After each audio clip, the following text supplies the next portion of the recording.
الحمد لله رب العالمين وبه نستعين على أمور الدنيا والدين أشهد أن لا إله إلا الله وحده لا شريك له وأشهد أن سيدنا ونبينا محمدا عبده ورسوله لا نبي بعده اللهم صل على سيدنا محمد وعلى آله وصحبه أجمعين.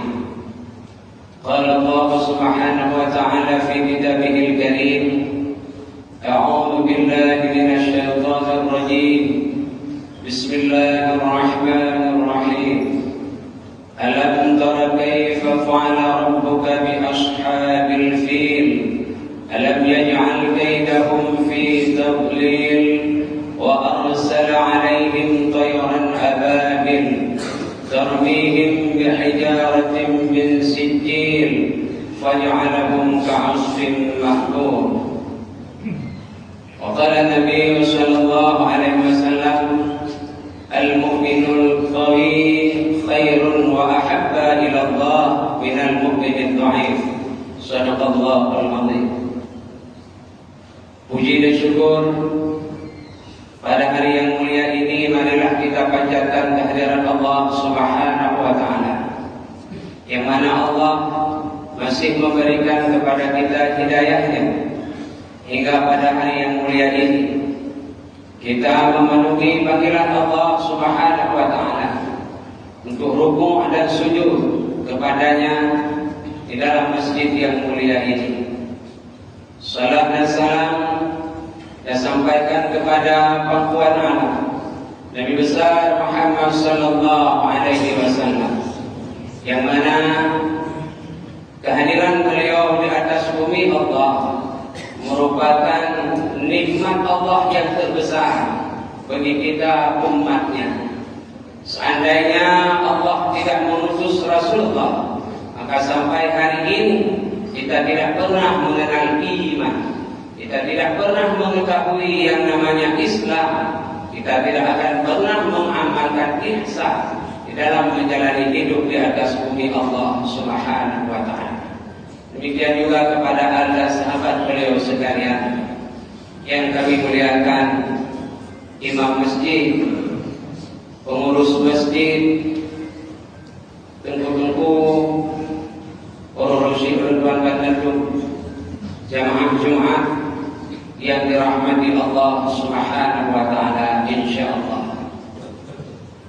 Marilah pada waktu yang singkat ini kita mengingat dan mengulang kaji kembali tantangan dan rintangan dalam perjuangan Rasulullah Muhammad sallallahu alaihi wasallam.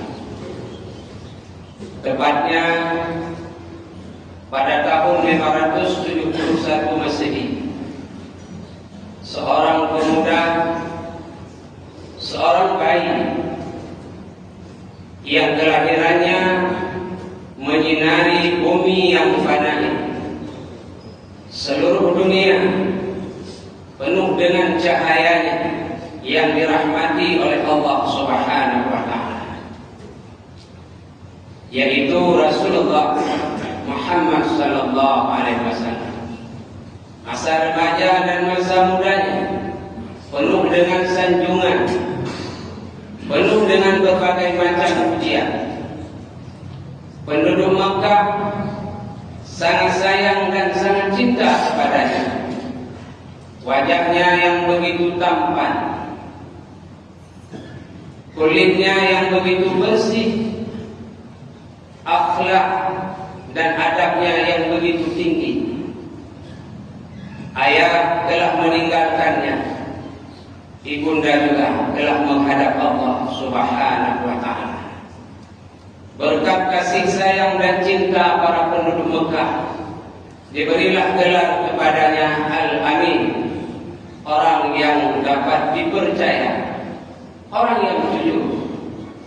Namun ketika perintah Allah turun, tatkala dia mengumpulkan penduduk Mekah Dia berdiri di atas bukit Safa dan mengatakan kepada mereka, seandainya aku mengatakan kepada kalian bahwasanya di belakang bukit Jabal Khubis ada pasukan yang ingin menyerang kita, apakah kalian percaya?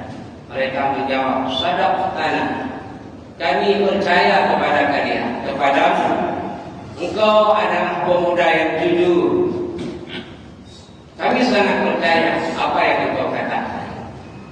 Lalu Rasulullah mengatakan, seandainya aku katakan kepada kalian bahwasanya Allah memerintahkan kepadaku untuk mengatakan orang-orang yang berbuat baik akan masuk ke dalam surga Allah, dan orang-orang yang melakukan kejahatan Allah akan masukkan mereka ke dalam neraka jahanam. Disitulah mulai timbul kebencian dan permusuhan. Setelah Rasulullah mengatakan demikian, yang pertama kali memusuhinya, yang pertama sekali membencinya bukanlah orang lain, tapi abang kandung daripada ayahnya sendiri, Abdullah, yakni Abu Jahal. Abu Lahab, ayah kandung daripada, abang kandung daripada ayah Rasulullah Muhammad sallallahu alaihi wasallam. Dia mengatakan, tabban laka ya Muhammad, alihada jama'atana. Celakalah kamu wahai Muhammad, kamu kumpulkan kami di hari ini hanya untuk mengatakan itu saja. Pada waktu itu gelar Al-Amin berubah secara spontan menjadi gelar Al-Kadhab. Kamu adalah pendusta. As-Sahir, kamu adalah penyihir. Asatirul Awwalin, kamu adalah orang yang membawa berita-berita dongeng. Kamu yang membawa berita-berita bohong. Pada waktu itulah kebencian timbul kepadanya. Ketika dia mengatakan yang hak itu adalah hak, yang salah itu adalah salah, maka penduduk Mekah mulai membencinya. Penduduk Mekah mulai mengintimidasinya. Penduduk Mekah mulai mengancamnya untuk dibunuh. Namun karena masih ada tempat dia berlindung, masih ada Abu Talib, orang yang melindunginya, masih ada istri yang dia cintai, Khadijah Al-Kubra, seorang wanita yang kaya raya di negeri Mekah. 2/3 kekayaan Mekah itu adalah miliknya. Semua hartanya dia pergunakan untuk dakwah perjuangan sang suami yang dia cintai. Tapi Allah tidak menghendaki orang yang paling dicintainya, Rasul yang paling dikasihinya, untuk memegang dan menyandarkan diri pada selain Allah Subhanahu wa ta'ala. Kedua orang tersebut kembali menghadap Allah Subhanahu wa ta'ala. Sehingga ketika mereka sudah kembali menghadap Allah, Abu Talib tandinglah, Khadijah kadua Allah Subhanahu wa ta'ala, Abu Jahal, Abu Lahab mulai berani untuk mencelakai tubuh Rasulullah Muhammad sallallahu alaihi wasallam. Kehidupan Bani Hashim, kehidupan Bani Muthalib, berbagai macam cara sudah dilakukan.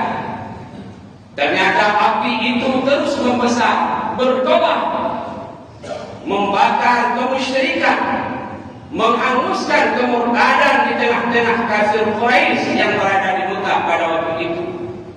Akhirnya terjadilah boikot selama 3 tahun. Bani Hashim, Bani Muthalib tidak mendapatkan makanan.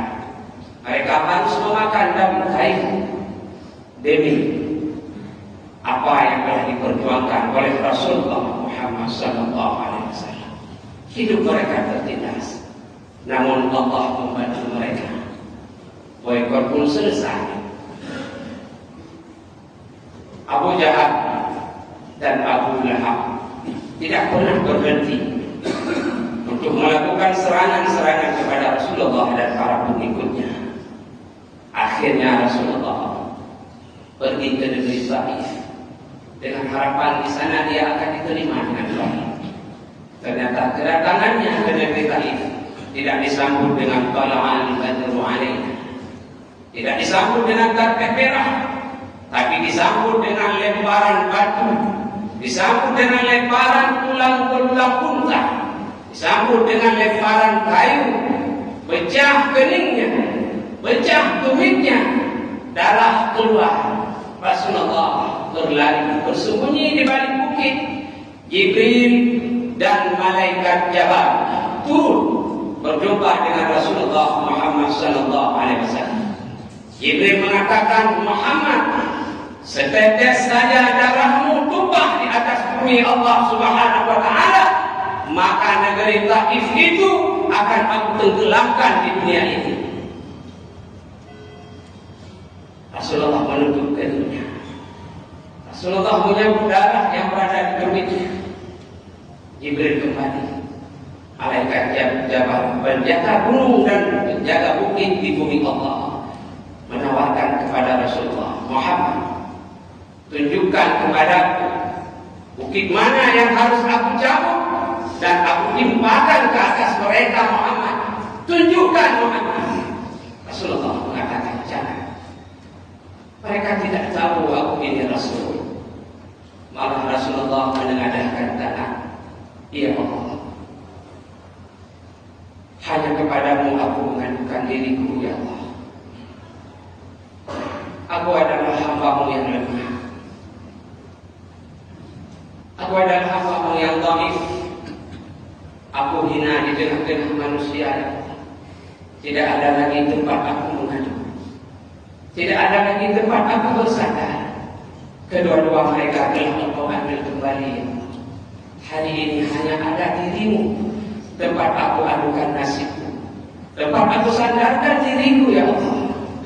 Aku mohon kepadamu, ya Allah, jadikan keturunan-keturunan mereka penduduk Taif kelak menjadi orang-orang yang membesarkan-Mu, ya Allah, menjadi orang-orang yang bersyahadat kepadamu, ya Allah, menjadi orang-orang yang tidak pernah mensyarikatkan-Mu. Ternyata doa Rasulullah diterima oleh Allah. Sampai saat ini tidak ada satu manusia pun di negeri Taif itu yang tidak bersyahadat kepada Allah Subhanahu wa taala. Hanya yang Islam. Hanya. Singkat cerita karena waktu sudah. 13 tahun di negeri Mekah tidak ada salat berjamaah. Islam tidak leluasa berkembang. Islam tidak bisa bergerak karena kepemimpinan berada di tangan orang kafir, karena politik berada di dalam genggaman Abu Jahal dan Abu Lahab. Negeri Mekah berpolitikan dipegang oleh orang kafir. Islam tertekan, pengikut Islam dibunuh, dianiaya, dizalimi semena-mena oleh pemimpin yang zalim yang benci kepada Islam pada waktu itu, benci kepada Rasulullah Muhammad sallallahu alaihi wasallam. Akhirnya perintah Allah hijrahlah beliau. Rasulullah hijrah ke negeri Madinah. Ketika sampai di Madinah, dia diangkat menjadi pemimpin. Dia diangkat menjadi sultan negeri Madinah. Ketika dia sudah diangkat menjadi sultan, dia membangun masjid. Masjid sebagai tempat ibadah, masjid sebagai tempat dia mendidik para sahabatnya ilmu agama, ilmu dunia, cara berperang, cara berpolitik, cara menjalankan ekonomi dan lain sebagainya. Dia didik di dalam masjid yang dia bangun, yang hari ini disebut dengan Masjid Nabawi ataupun Masjid Madinah. Di sanalah dia menempa sahabatnya. Masjid merupakan salah satu lembaga pendidikan yang tertua pada masa Rasulullah sallallahu alaihi wasallam. Ketika kekuatan sudah ada pada dirinya, dia sudah memiliki bala tentara, maka seluruh negeri yang menentang Islam dia berani. Romawi dan Persia, dua kekuatan besar di Jazirah Arab, dia tundukkan di hadapannya. Kenapa? Karena politik sudah berada di tangan Rasulullah. kekuasaan sudah berada di tangannya, hingga akhirnya seluruh jazirah Arab tunduk dan patuh di bawah perintah kekuasaan Rasulullah Muhammad sallallahu alaihi wasallam. Mekah sendiri yang dulu penduduknya menghinakan Rasulullah, meremehkan Rasulullah, mengintimidasi Rasulullah, mereka harus tunduk di bawah kepemimpinan kekuasaan Rasulullah Muhammad sallallahu alaihi wasallam. Dari sejarah ini secara singkat kita bisa memahami ternyata hanya politik, hanya kekuasaan, hanya kepemimpinan yang mampu membuat Islam itu jaya, yang mampu membuat umat Islam itu hidup di dalam kedamaian dan kesejahteraan. Tanpa kepemimpinan dipegang oleh Islam, umat Islam akan terus terjejak. Hari ini bayangkan, dulu pada tahun 1187 Palestina Yerusalem direbut oleh Sultan Salahuddin Al-Ayyubi, dipegang oleh mereka. Islam berkembang, umat Islam hidup damai, dunia dikuasai oleh umat Islam, seluruh dunia berada di bawah pemerintahan Islam, umat Islam damai. Kemudian berdirinya Sultan Muhammad Al-Fatih pada tanggal 29 Mei tahun 1543. Dia berhasil menaklukkan Konstantinopel yang hari ini kita kenal dengan Turki Utsmani. Konstantinopel kerajaan terbesar yang dipimpin oleh Raja Kristen, ditundukkan olehnya. Namun Islam terus berkembang. Umat Islam hidup di dalam kedamaian tanpa ada intimidasi. Beribadah mudah, semua mudah dilakukan oleh umat Islam. Tapi semua itu sirna. Bahkan pada masa Sultan Hamid, sebelum masa jabatannya dirampas oleh Kemal Atatürk, dibuli oleh Kemal Atatürk, pada tanggal 4 Oktober 1924, Yahudi pernah mendatanginya, membawa emas yang sangat banyak. Dia meminta, berikanlah tanah Palestina itu untuk kami. Ini emas yang kami bawa. Apa kata Sultan? Haram aku menjual tanah Allah, tanah yang direbut dengan darah para syuhada.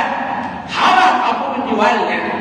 Tapi ketika kerajaan Utsmani digulingkan oleh Kemal Atatürk pada tahun 1924 Masehi, semua hancur lebur. Islam berkeping-keping di atas bumi Allah Subhanahu wa taala. Inggris membagi daerah-daerah jajahannya termasuk Palestina, dan sampai hari ini saudara kita hidup di dalam penindasan. Anak-anak dibunuh, wanita-wanita Islam diperkosa. Dengan senangnya mata kita melihat begitu agungnya bangunan Masjidil Haram, begitu agungnya bangunan Masjidil Nabawi, indah. Tapi pernahkah mata kita tertuju kepada Masjidil Aqsa Palestina, tempatnya para nabi, tempatnya para rasul Allah berkumpul di sana? Hari ini saudara kita tertindas. Sedikit demi sedikit tanah itu direbut oleh Israel, laknatillah. Kita umat Islam hanya diam saja. Kita hanya melihat berpangku tangan. Yang sedihnya lagi, hati kita tidak pernah benci kepada Israel. Malah kita memakan, menelan, menjual produk-produk Israel. Laknatillah yang sudah menghancurkan Islam berkeping-keping di dunia ini. Kenapa? Karena dunia ini dipegang oleh mereka. Orang kafir hari ini memerintahi dunia. Kenapa Islam tidak ditakuti lagi? Kenapa umat Islam tidak disenangi lagi oleh orang-orang kafir? Karena kata Rasulullah, penyakit yang sudah mengidap pada umat Islam akhir zaman, kata Rasulullah, yaitu penyakit wahan. Sahabat bertanya, apa penyakit wahan itu ya Rasulullah? Hubbud dunia wa karahiyatul maut, cinta dunia, takut akan mati. Itulah penyakit yang membuat umat Islam itu hina, yang membuat umat Islam itu tidak ditakuti oleh musuh mereka, yang membuat umat Islam itu dianggap remeh oleh mereka. Dengan uang 500.000 dia bisa memberikan jabatan kepada orang-orang yang tidak disunat selama besarnya. Dengan uang 200.000 umat Islam memberikan kekuasaan kepada orang-orang yang benci kepada agama Allah, yang benci kepada Islam, gara-gara kenal problem. Nyokara problem. Itulah penyakit umat Islam, kata Rasulullah. Cinta dunia, takut akan mati. Ngeduat kepribe kekuasaan ide orang yang benci pada Islam. Ngeduat kepribe ditunjuk kekuasaan kepada orang yang pakati untuk pukul zina ngan mak kadu. Isabah dia sabar lagi kali riba. Dosa riba paling kecil itu adalah seperti kita berzina dengan ibu kandung kita. Orang yang pakati kita nyuruh zina ngan mak, orang yang kebadu. Di mana Islam kita? Di mana iman kita? Jangan mudah mengaku orang Islam, mengaku orang yang beriman. Kita lihat hari ini fenomena.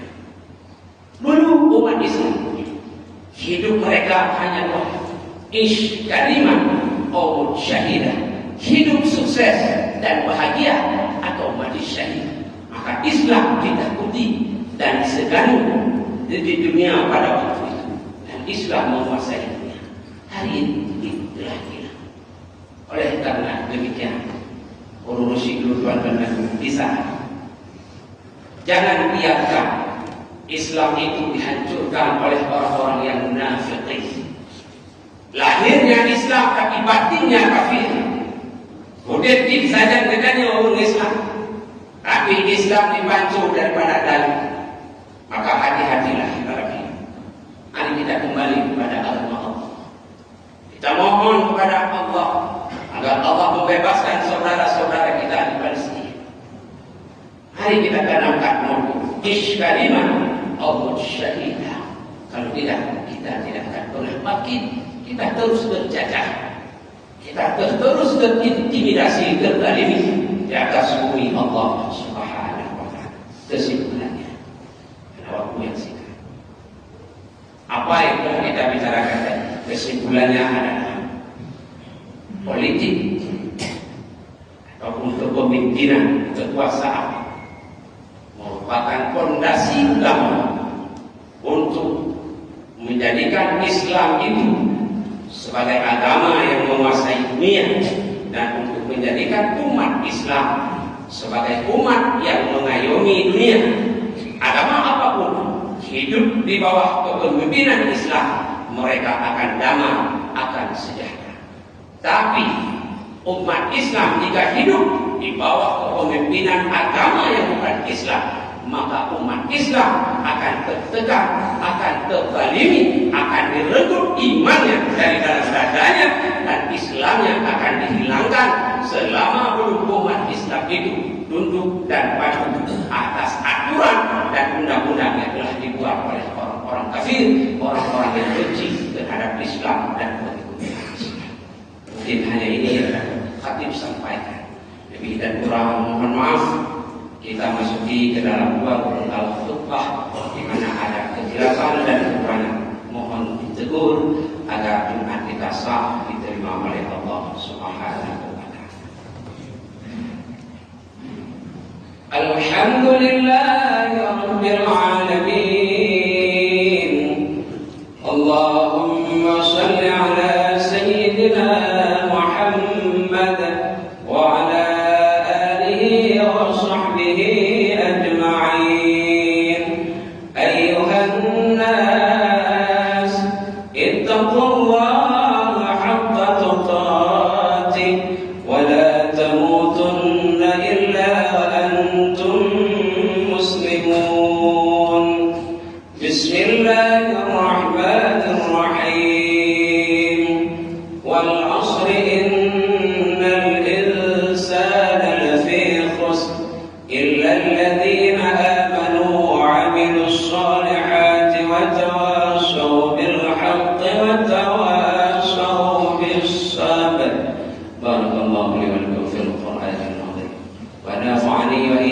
بما فيه من الآيات وذكر الحكيم وتقبل منا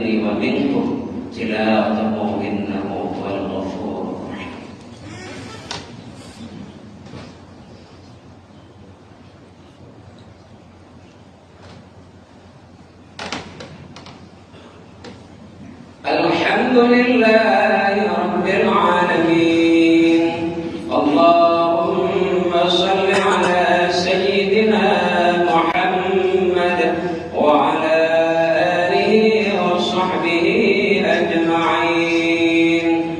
عباد الله، اتقوا الله حق تقاته ولا تموتن إلا وأنتم مسلمون. بسم الله الرحمن الرحيم. قل هو الله أحد الله الصمد لم يلد ولم يولد ولم يكن له كفوا أحد.